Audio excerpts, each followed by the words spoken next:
Hi everyone. So we've all seen the news with what is going on in terms of the fuel subsidy, right? So government is now paying 5.4 trillion as opposed to what we used to pay about 3.4 trillion. Now, first of all, I want to commend Tinubu's government for actually being honest enough. It means that they are listening because what Tanko Yunusa said on my podcast was, first of all, as a solution, he proposed that government should be honest.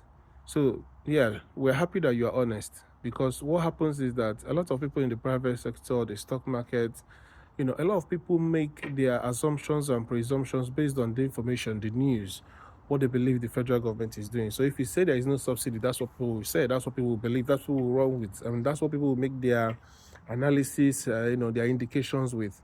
So thank you for saying the truth. Now this is it, right?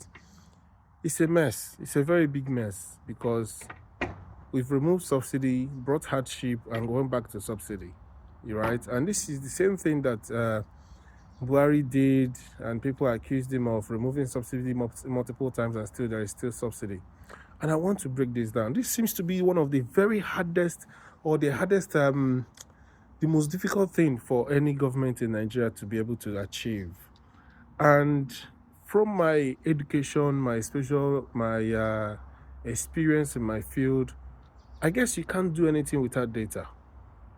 From data, you get information. From information, you get insights. And from insights, you get intelligence. Now, first thing the federal government needs to do, and I see what you need to do, is to make sure you turn to your data. Turn to your Nigermetrics, Statisense, those government agencies that will give you data. Now, the first thing we need to do is, what is the daily consumption of Nigerians when it comes to fuel, when it comes to PMS, when it comes to diesel? You must get that information. If you want to sell fuel, you use the pump. Now, the pump is a metered machine. So every fuel petrol station must start reporting how many sales they make in a day. The federal government can mandate it, and that way we can get data of how much we use in a day. And then you will use that to make your calculations on what you're supposed to be selling to all those IOCs, or what do you call them again? Not IOCs. The companies or the people that sell fuel, right? All these organizations, people that are the ones that retail the fuel. We need to use it to do the analysis of, so that if we are producing 1.2 million barrels a day, we will know whether we're at least meeting Nigerians' quota of what they use daily. Because what's happening now is that we can, of course, with all the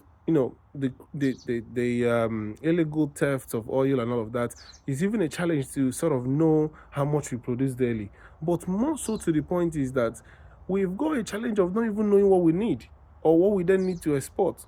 I can't believe that Dangote does not have access to the IOCs, or does not have oil coming or crude coming from the IOCs. I don't. It doesn't make any logical sense. So you went through the pain, or somebody went through the pain of building a refinery, only for you to turn around and say the IOC doesn't have crude. To the point that we don't even have modular refineries coming on board. So about 20 of them are going to shut down, or 15 out of them now investors are pulling out because they don't know if IOCs will give them crude. And this goes to the point I was making the other time, that Melek Yali have signed our contract to the future to give our crude away, just like Niger did to the Chinese for 10 years. So that means we don't even have our crude. That means for us to have extra crude, we have to pump 3 million barrels a day. But before you do that, sir, you have to make sure you get data on how many meters, even if it means sending staff to every fuel station in Nigeria to at least assess in an average of 7 days, collect data on how much sales they were, or go and ask them to give you their record. You don't care about how much they make. Let them give you the number or the volume of PMS they sell in a day and diesel they sell in a day. With that data, you can calculate it, and let's even understand what we need as a nation first. Do you understand? Then from there, you will know what to do. Because, see, if you just start doing things without understanding, see, I'm an IT person, right? And one of the things we are taught in project management is that a lot of projects fail. They don't meet with timeline. People lose money. They overspend on budget purely because most people don't even understand the analysis of requirements. You have to know a problem, understand the problem before you start fixing the problem. So first of all, we have an issue with subsidy because we've not even understand the intricacies of that issue. We don't understand. Yes, we might know the players, but everybody is after their own purse. That's capitalism.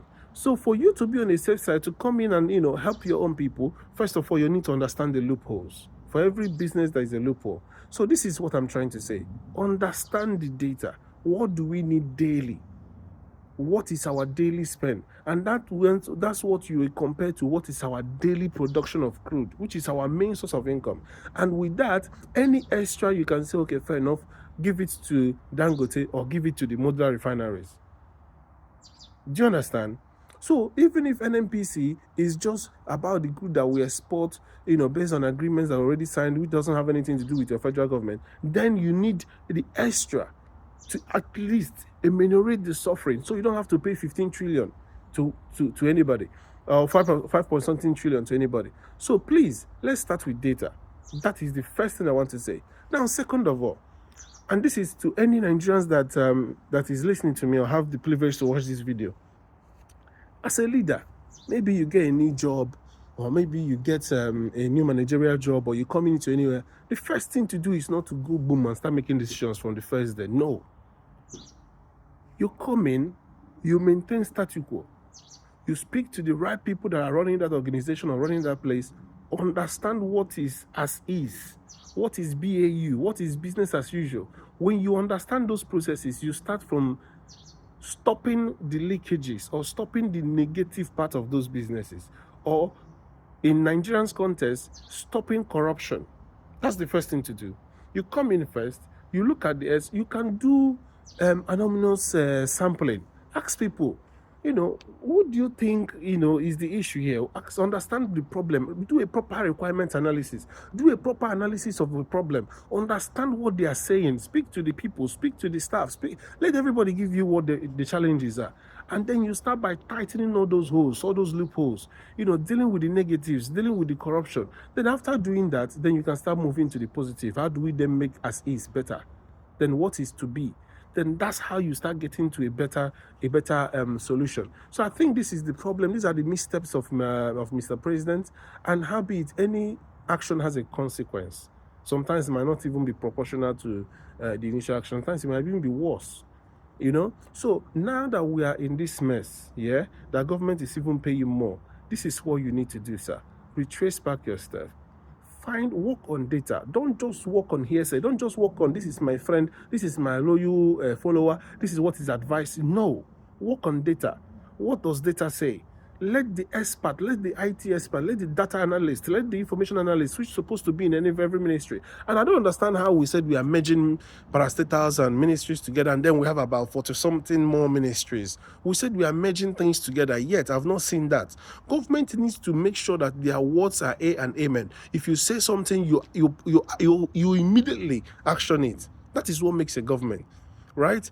Now, that said, another thing I want to say is, make sure there is a reward system for your good staff. Let people vote. I see what Wike was doing with those PAMSECs. A permanent secretary is not partisan. You don't make them bow down to an elected officer like like a president. Excuse me. They don't have any affiliation with the president or with APC or whatever. They are there to be PAMSECs. So what you need to do is to ask people about who is good, who should be dignified, who should do some sort of evaluation, and let the people in that sector vote. And when they voted, make sure there is a reward system. If there is a reward system for good, people will not do bad. If there is a reward system for people who are working hard, people will not be lazy. People usually watch the body language of employers, when they are working for people. So you need to understand that if somebody have been in service for like 10 years and there is no promotion, that person will naturally want to do something that is bad. So I think that's one of the lapses that Nigeria workforce has. And that's why any union that speaks for them, all of them will jump on board, because there is no reward system. And I really want to commend the NLC, what they are doing. They have seen what they are asking for, and it's really, really commendable. Thank you so much and good night. Good day, actually.